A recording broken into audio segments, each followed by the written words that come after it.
Assalamualaikum warahmatullahi wabarakatuh. Video ini saya buat pada tanggal 22 Agustus tahun 2025, jam 12.48 siang hari, habis Jumatan ya. Video ini saya upload di channel YouTube saya, Om Bim.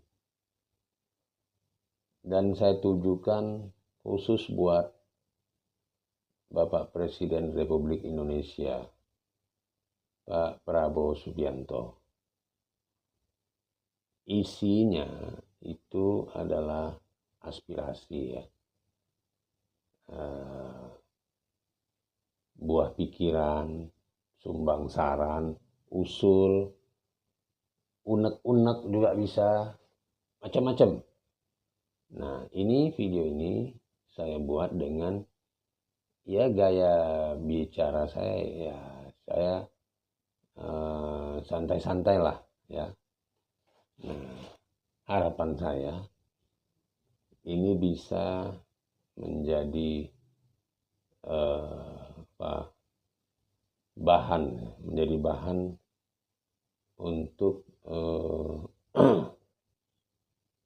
ya menjadi bahan yang mungkin bisa bermanfaat bagi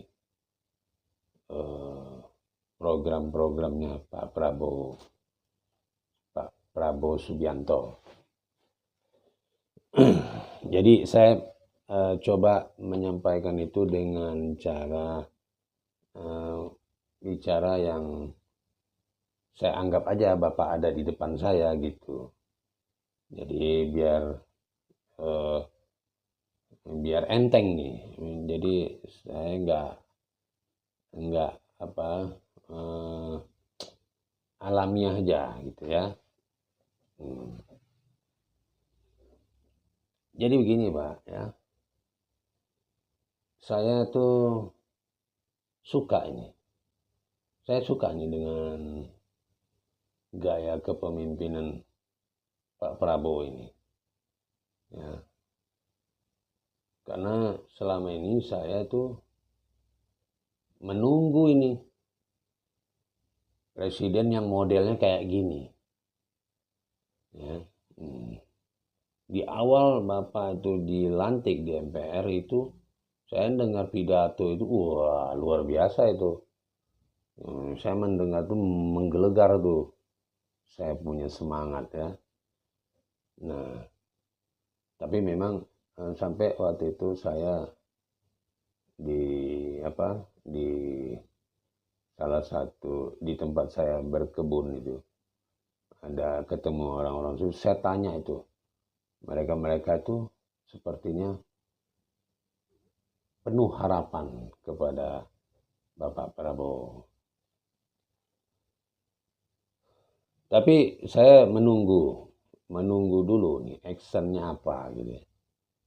Karena di awal-awal biasanya presiden terpilih itu ya biasa dia agak-agak show dikit kan, gebrakannya menggelegar, gebrakan awal itu.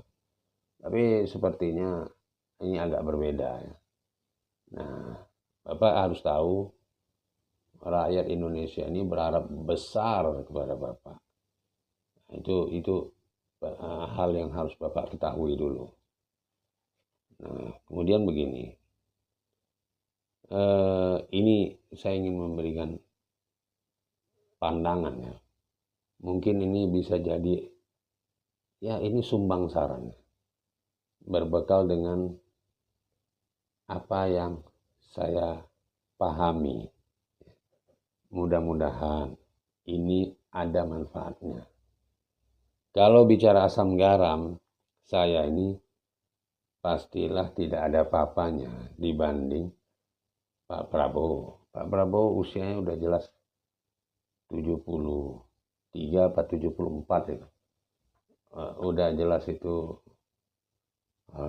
udah seperti orang tua.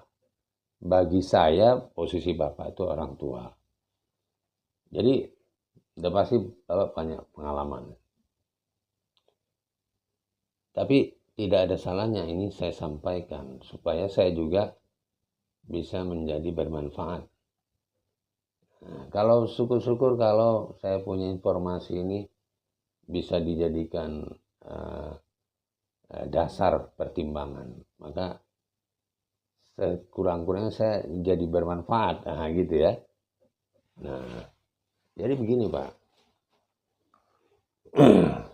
Bapak kan memerangi ini penyelewengan uang negara. Yang pertama saya usul, Bapak segera menggaungkan atau mengumumkan secara apa ya, resmi ya, secara resmi, formil ya. Ya, kalau bisa itu secara resmi diumumkan supaya sekarang ini kita tidak menggunakan kata korupsi dan pelakunya itu sebagai koruptor. Kita jangan pakai lagi itu kata-kata itu.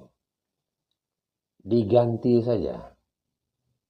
Jadi diganti yang lebih jelas, bahasa yang mudah dipahami oleh masyarakat kecil, yang kalau itu kata-katanya keluar itu menjadi sesuatu yang memalukan. Nah, gitu. Nah, misalnya kita jangan lagi tuh pakai istilah korupsi, koruptor, jangan. Pakai aja pencuri. Pencuri itu. Jadi korupsi itu pencuri uang negara. Pencuri di pemerintahan. Pencuri uang negara. Kemudian kalau orangnya ya pencuri. Nah, bisa ada juga kayak orang Jakarta tuh nyebutnya itu maling. Ya boleh lah. Nggak apa-apa maling. Karena pencuri ayam juga kita sebut maling. Sama. Cuman beda aja. Yang satu ayam, yang satu uang.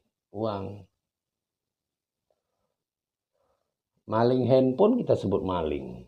Pencuri handphone. Ada maling emas, pencuri emas. Maling emas. Ini uang, jadi maling uang.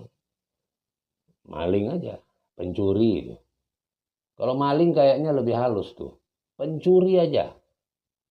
Pencuri uang negara. Nah,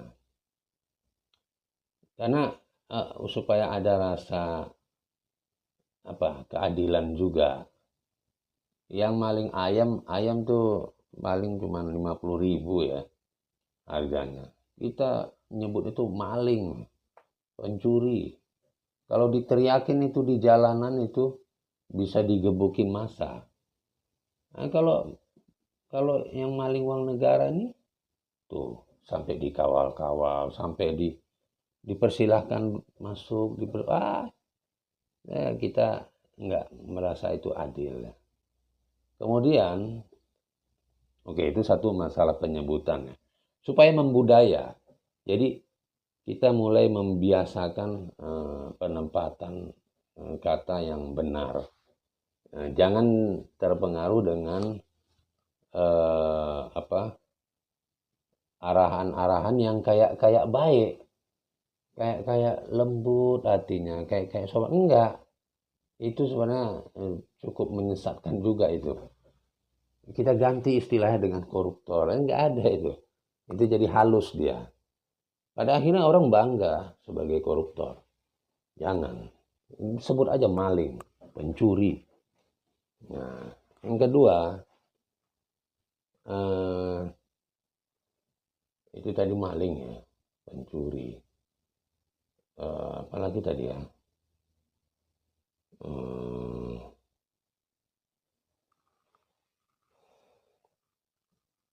tunggu. Ya, kita sebut dia maling, pencuri. Nah, kemudian Bapak buat peraturan. Apakah itu Kepres atau peraturan presiden atau bila perlu undang-undang. Ya. Bapak perintahkan itu Menteri Hukum supaya membuat rancangan undang-undang terkait hal ini. Jadi gini, peraturannya itu Bapak buat begini. Jadi kalau ada maling-maling uang negara, pencuri lah ya, pencuri uang negara itu, ketangkap dia. Ditangkap, apakah ditangkap KPK, ditangkap jaksa, ditangkap polisi. Itu Pak, mereka itu yang bawa si tertuduh tadi apa, si tersangka ya, atau apa. Ketika mereka nangkap, mereka bawa. Mungkin mereka jemput dari rumah, atau mungkin mereka jemput dari kantornya, atau ketemu di jalan, atau di mana aja. Begitu mereka ditangkap, mereka wajib pegang itu kepala. Wajib itu, diwajibkan pegang kepalanya. Ini secara psikologi supaya apa namanya itu, mendudukkan posisi si pencuri tadi itu derajatnya rendah. Nggak usah. Jadi gini, ya kadang-kadang ada tuh mereka yang mencoba berupaya untuk menghambat kemajuan Indonesia ini. Dia membicara, wah itu nggak apa, bicara melanggar HAM, nggak ada itu, omong kosong itu. Melanggar HAM sama pencuri, jangan. Dia waktu dia mencuri, berapa banyak itu jatah-jatah. Itu kalau hasil curiannya itu dibelikan beras, berapa juta ton itu dia sikat uang untuk apa yang bisa digunakan untuk orang banyak. Itu enggak, orang waktu dia mencuri, orang nggak bicara hak asasi kan. Nah, ini untuk melakukan penindakan. Jadi Bapak buat aja peraturan supaya mereka wajib pegang tuh kepalanya. Walaupun dia jalan tuh, jalan beriring dia. Yang bawa itu diwajibkan harus ada yang pegang kepalanya. Siapa ketua komandannya di situ, dia yang bertanggung jawab. Kalau ada kejadian tidak pegang kepala, berarti kepala penugasannya itu, kepala penindakan itu diancam hukum pidana. Buat lagi peraturan begitu. Nah, supaya itu menjadi apa ya, keharusan, harus pegang kepalanya. Saya kemarin tuh lihat itu yang ditangkap-tangkap sama KPK itu kan naik dia ke dalam gedung. Dia mulai dari jalan tuh, nggak dipegang kepalanya. Terus naik tangga. Itu wajib dia pegang kepala sampai orang itu duduk. Duduk di mana? Mau di kursi, mau di BAP kah? Atau dimasukkan ke sel. Sampai situ dia, dipegang kepalanya.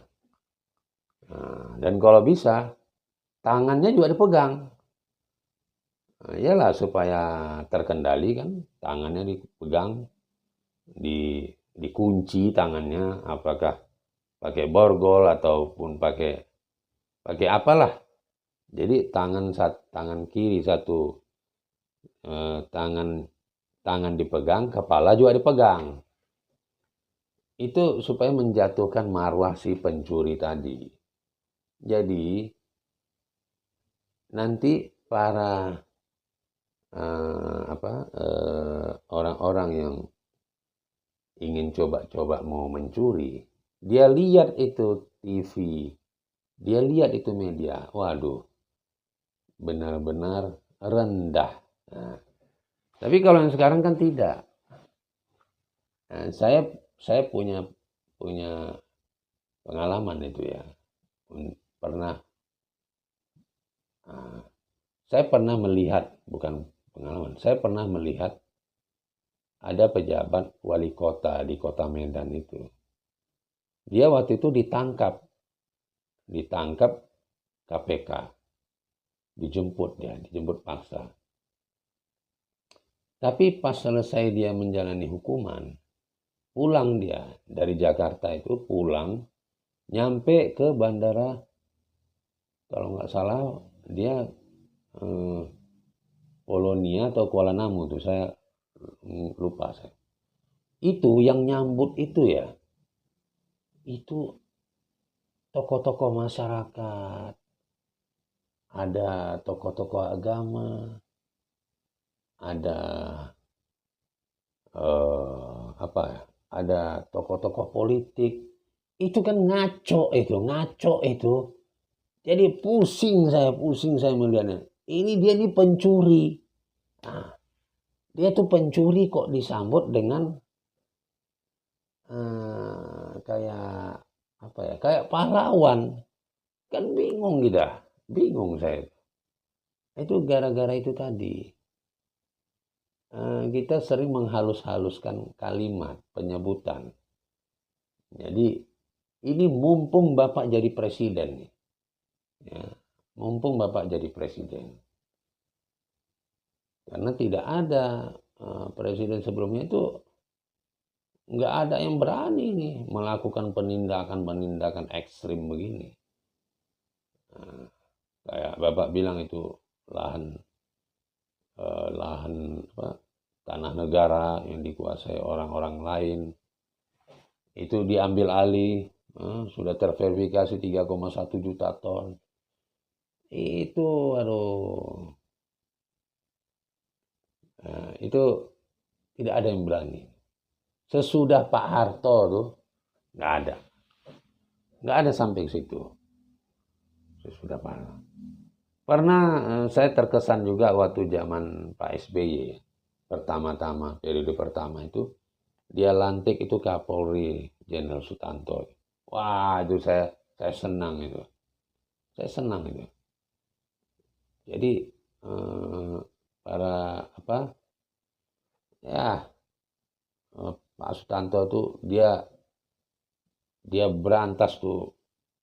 Wah, banyaklah yang kurang-kurang bagus tuh di lapangan dia hajar. Nah, itu saya senang itu. Tapi habis itu nggak ada yang berasa di masyarakat itu, kebijakan yang berasa di masyarakat itu nggak meyakinkan. Makanya saya nih mau membuat video ini untuk Pak Prabowo. Nah, kemudian itu tadi udah ya Pak. Satu soal istilah pencuri, yang kedua pegang kepala. Nah, masuk kita yang ketiga. Yang ketiga ini, sambil Bapak tangkap-tangkapin itu pencuri, Bapak bentuk tim. Untuk membuat SOP yang mekanismenya yang benar, standar manajemen yang benar. Sebab begini,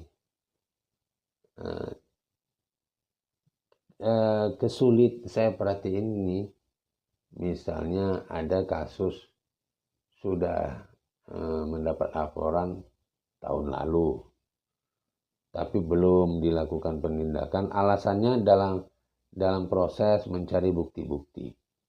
Itu salah satu indikator sebenarnya. Indikator yang menunjukkan ada SOP yang belum dibakukan di situ. Ada SOP yang belum dibakukan, yang mekanismenya itu tidak sesuai, tidak standar, tidak sesuai standar manajemen. Jadi terus misalnya ada misalnya nih kayak ada kayak Menteri Pendidikan kemarin tuh yang terindikasi berpotensi merugikan 9 T lebih, ya. Itu mengindikasikan bahwa lemahnya mekanisme SOP di situ. Karena kalau dia SOP-nya standar, mekanismenya itu tepat, benar dia, standarnya memenuhi standar lah. Seharusnya ya ini manajemen yang benar ya. Mulai dia mencuri satu transaksi saja, itu langsung terdeteksi. Atau yang paling bagus, dia mau melakukan pencurian terganjal dengan SOP. Nah, itu yang bagus. Jadi SOP misalnya gini ya, untuk tingkat 10 juta bisa diberikan kewenangan di tingkat eselon berapa. Gitu. Di tingkat 100 juta harus sudah mulai masuk ke menteri. Di atas sekian itu harus ada otoritas Menko. Jadi ada komitenya. Nah, itu biasanya dilakukan perbankan. Jadi dia pakai komite. Nah, kalau sudah sampai di atas sekian miliar, maka itu harus ada persetujuan presiden. Nah, yang begitu-gitu itu SOP.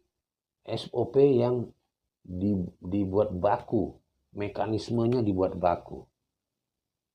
Diatur aja. Bisa itu tapi jangan disuruh Pak Menteri. Pimpinan lembaga-lembaga itu jangan. Karena mereka itu kan diambil dari politikus umumnya. Kalau mereka disuruh buat, kecil kemungkinan mereka mau. Karena mereka lebih aman SOP ataupun mekanisme yang amburadul. Supaya ketika terjadi pencurian, susah mengusutnya. Karena barbutnya nggak ada, kurang. Barang buktinya kurang. Barang bukti ini kan harus yang udah baku.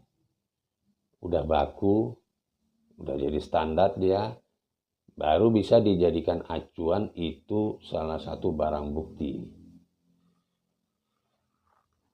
Jadi jangan Bapak suruh para pimpinan lembaganya. Tim yang tadi yang Bapak bentuk tuh. Tadi kan saya usul bentuk tim. Tim inilah kerjanya. Jadi dia tidak ada terkait dia di dalam lembaga-lembaga itu. Semua lembaga termasuk kepolisian, TNI, kejaksaan, di KPK juga. Supaya ini alat-alat negara ini jangan dijadikan alat tekanan kepada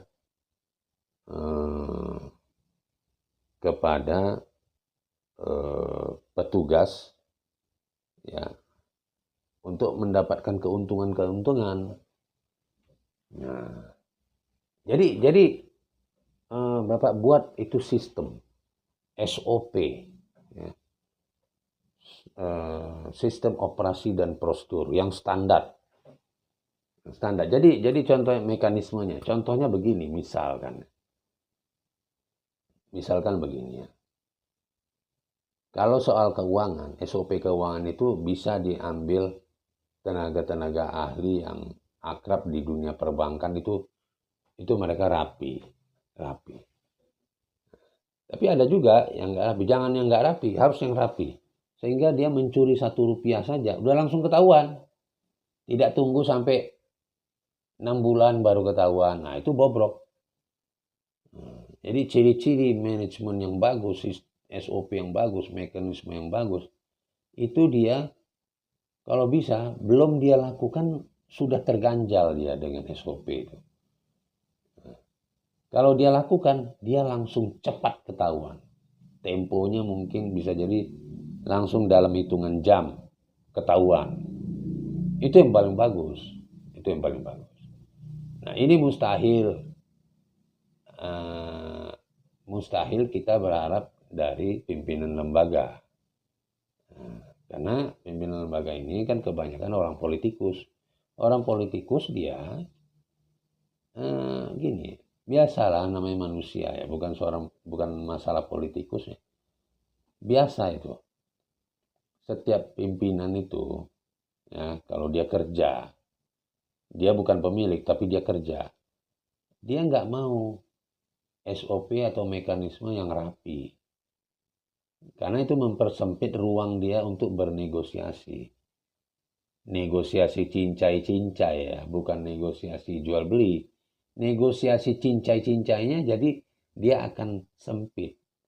Kalau SOP mekanismenya itu standar yang benar. Nah, oke. Kalau soal SOP soal keuangan mungkin bisa dilihat di dalam dunia perbankan. Tapi nanti saya akan buat lagi video untuk Bapak membahas salah satu soal perbankan ya nanti. Ada lagi nih buah pikiran saya tiba-tiba muncul nih. Nanti saya kirim lagi video. Informasi aja, informasi buah pikiran ya ditindaklanjuti, syukur. Nggak ditindaklanjuti ya nggak apa-apa. Sekurang-kurangnya saya sudah berbuat. Oke. Contoh SOP tadi ya, mekanisme tadi. Nah, contoh tadi SOP, mekanisme ya Pak. Bagaimana dengan di kepolisian? Di kepolisian itu kan yang bukan soal uangnya ya, soal uangnya itu bisa diambil, bisa itu mudah sebenarnya, sangat mudah. Karena itu bicaranya ini ya, angka keluar masuk uang. Nah, itu sangat mudah itu. Nah, SOP ataupun mekanisme di bidang lain ya. Contohnya misalnya ada laporan pengaduan. Laporan pengaduan ini kan urusannya kepentingan masyarakat ini. Kepentingan masyarakat. Begitu dia si polisi tadi petugas polisi. Katakanlah itu tahapannya petugas A ya. Ketika petugas A menerima itu laporan, itu harus dibuat peraturan. Berapa lama ini arsip ini nongkrong di A. Nah, jadi harus masuk dia. Nah, itu di situ diperlukan satu program ya, program komputer untuk digitalnya itu diperlukan. Tapi bukan digital ini Pak, jangan dijadikan sebagai tempat penyimpanan data. Satu-satunya tempat penyimpanan data. Karena ada kecenderungan sekarang ini, gara-gara murahnya digital itu, kita jadinya mengabaikan soal arsip. Jangan. Itu berbahaya sekali. Itu bisa mengancam kedaulatan kita. Kedaulatan. Jangan. Tetap harus ada arsip fisiknya, itu harus ada dokumen fisiknya. Nah, dimasukkan itu ke dalam digital itu supaya menjadikan teknologi untuk memudahkan, untuk memberikan kecepatan pengambilan data. Tapi fisiknya itu tadi tetap harus ada arsip. Ini nanti akan berbicara dia arsip ini. Ketika ada kasus korupsi di lembaga-lembaga lain itu begitu juga. Ketika ada kasus korupsi yang diperlukan jaksa kan arsip, dokumen fisik. Nah, kalau dokumen kan ada sekarang ini ada undang-undang ditambah lagi tuh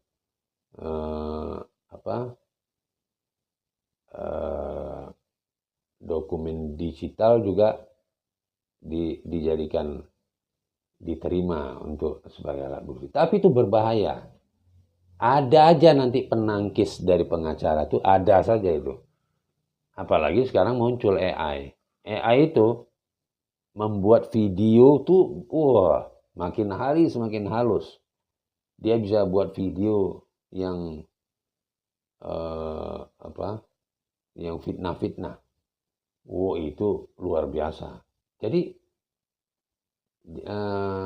jangan melupakan dokumen fisik. Oke, tadi contoh mekanisme ya. Misalnya ada masyarakat melaporkan sesuatu kejadian. Masuk diterima di kepolisian oleh pejabat A. Nah, ini kan dimasukin ke dalam sistem. Dari sistem ini nanti harus ada printer, jadi cetakan standar.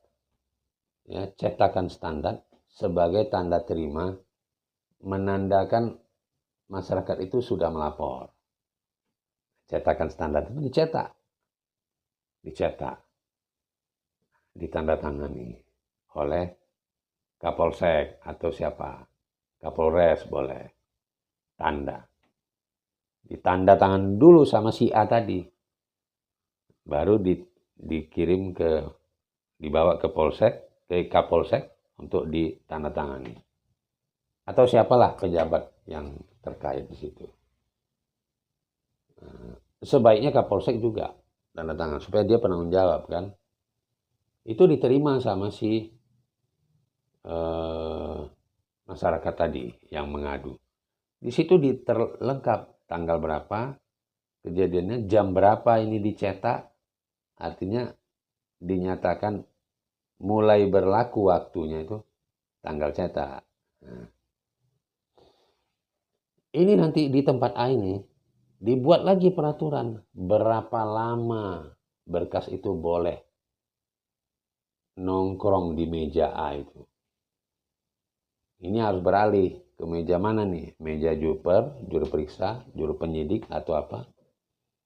Nah, itu dikasih durasi begitu, nyampe ke sana, ke B. Di B juga begitu. Nah, udah berapa lama nih? Ditargetkan. Kalau kasus kriminal pembunuhan harus 3 kali 24 jam. Kalau kasusnya pencurian, misalnya mungkin 3 kali 24 jam juga. Nah, kalau kasus pencuri uang negara, mungkin butuh 7 hari, 7 kali 24 jam. Nah, kalau ternyata kasusnya belum selesai, ya, diperkirakan penyidik ini belum selesai. Sebelum habis waktunya itu, dia harus bicara sama yang melapor. Dia harus kasih informasi pengembangan. Nah, disitulah diperlukan teknologi. Nah, kalau bisa, jadi sebagai tanda si pelapor tadi dia sudah terima informasi dari pihak polisi, perkembangannya begini Pak, begini. Oke Pak, sebagai tanda saya sudah melapor, Bapak bisa tekan tombol ini. Kayak gitu. Nah, ini Pak, saya yakin ini pegawai pemerintahan ini semua ini Bapak nggak capek-capek lagi menyuruh-nyuruh mereka kerja. Ini mereka jalan sendiri nanti itu. Nanti ada laporan di kelurahan untuk urusan KTP. Ini harus berapa lama ini? Begitu berkas masuk, berapa lama ini durasinya?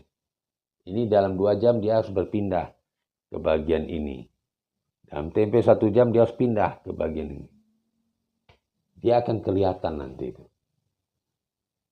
Saya ambil contoh ini. Kayak kemarin saya pergi ke kecamatan untuk mengurus KTP anak saya.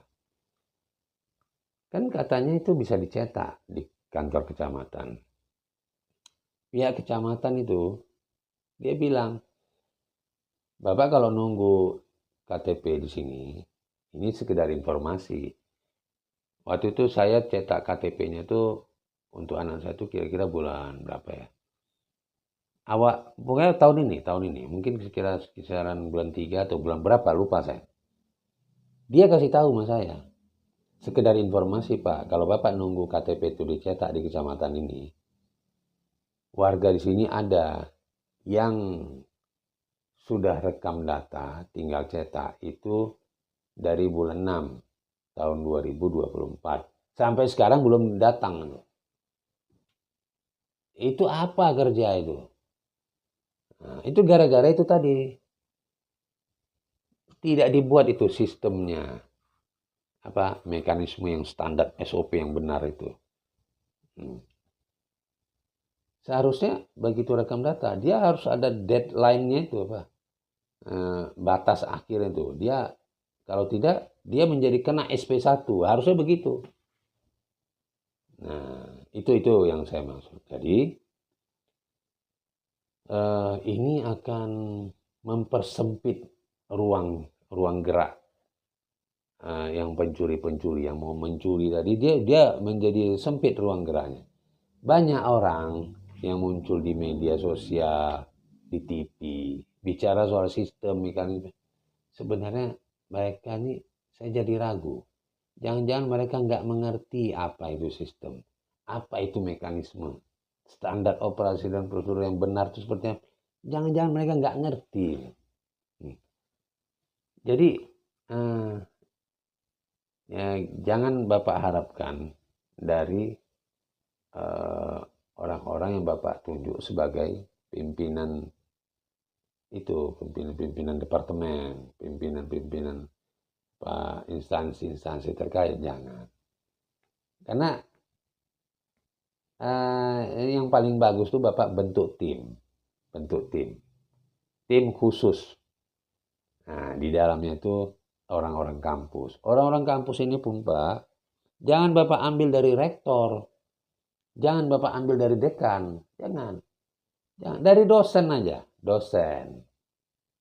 Jadi biar ada juga dosen-dosen ini jadi tercurahkan juga pengetahuannya itu, termanfaatkan juga pengetahuan dia. Dosen tuh. Mentang-mentang gelar profesor itu yang dipakai. Enggak, jangan. Jangan terkecoh pada gelar. Jangan. Justru orang-orang yang punya gelar ini kita juga harus waspada. Harus waspada. Karena begini ya Pak. Pembuatan SOP mekanisme ini sebenarnya sesuatu hal yang prinsip sekali. Sangat prinsip. Saya buat video ini karena Bapak presidennya. Saya percaya sama Bapak. Nah, kalau membuat SOP, mekanisme sesuai standar, ini mutlak. Harus orang yang bisa dipercaya. Bukan 100%, 1000% harus bisa dipercaya ini. Nah, pilih orang yang tidak, dia diberi amanah, tidak khianat. Yang berjanji dia tidak janji, tidak ingkar, tidak berbohong gitu. Ya berkata dia tidak berbohong. Bila diberi amanah dia tidak khianat. Bila apalagi ya. Pokoknya itulah. Itu ciri-ciri orang munafik itu jangan ada. Nah, betul-betul yang komit, yang berjiwa-jiwa patriot untuk negara, bangsa dan negara. Jangan. Dan itu bukan berarti dia harus banyak uang. Enggak juga. Banyak orang. Udah banyak uangnya kok mencuri juga dia. Enggak. Dia berbeda itu. Jadi saya pikir itu saja dulu untuk sementara ini. Ya. Nanti saya akan buatkan lagi video. Saya mau lihat dulu apakah video saya ini nyampe ke Bapak atau tidak. Ya. Saya mau tahu. Tapi nggak apa-apa, nanti saya buat-buat lagi. Ya mudah-mudahan ini sampai ke Pak Prabowo Subianto. Saya mohon bantuan kepada teman-teman yang nonton ini di share-share supaya sampai ke Pak Prabowo. Nah, karena ini kesempatan kita untuk berbuat memperbaiki bangsa dan negara. Mumpung kita punya pemimpin kayak dia, Pak Prabowo ini. Pak Prabowo ini ya kita percaya dia ini mantan jenderal tempur. Nah, kalau bertempur itu kan kita harus main itu insting, naluri, strategi peperangan itu kan. Nah, karena terlihat langkah-langkahnya nih. Nah, perhatikan langkah-langkah Pak Prabowo ini. Pertama kali dia menjabat, dia galakkan itu soal ketahanan pangan. Dia dorong itu supaya masyarakat kenyang. Kalau masyarakat kenyang, mau diajak demo juga nggak terlalu mudah. Nah, habis kenyang, dia bebaskan itu utang-utang 6 juta UMKM tuh. Itu strategi bagus tuh, jitu. Tenang, puas masyarakat. Jadi kalau dikomporin, karena lawan Pak Prabowo ini juga luar biasa, ya, luar biasa. Nah, tanah yang kembali itu, lahan sawit itu kembali 3,1 juta hektar yang sudah terverifikasi. Itu gila duitnya itu. Gila duitnya. Belum lagi cerita-cerita yang di pagar laut itu gila duitnya. Gila itu. Jadi, maka strategi ini mumpung Presiden kita Prabowo, nah coba share-sharekan. Ini kayaknya ini, ada yang kelupaan ini. Kelupaan pentingnya mekanisme sistem operasi dan prosedur ini. Standar operasi dan prosedur, SOP ini. Ini sistem operasi dan prosedur ya. Ini banyak yang kelupaan itu. Bukan banyak kelupaan. Kebiasaan orang anggap remeh soal itu. Tapi disitulah celah untuk mencuri itu tadi. Di situ. Nah, kalau prosedurnya SOP-nya itu tidak baku, enak mencuri. Enak. Nah, apalagi nggak konsisten. Wah, enak orang mencuri. Nah, ya gitu. Jadi minta tolong kawan-kawan, ini bantu share. Mudah-mudahan nyampe ke Presiden kita, Prabowo Subianto. Oke. Ya, untuk sementara itu dulu, Pak Prabowo. Nah, nanti saya akan buatkan lagi tadi soal perbankan tadi ya. Terus ada lagi nanti buah pikiran lain. Nah, oke. Terakhir saya ucapkan terima kasih banyak ya kepada kawan-kawan yang bisa nge-share. Saya akhiri dulu ya. Assalamualaikum warahmatullahi wabarakatuh.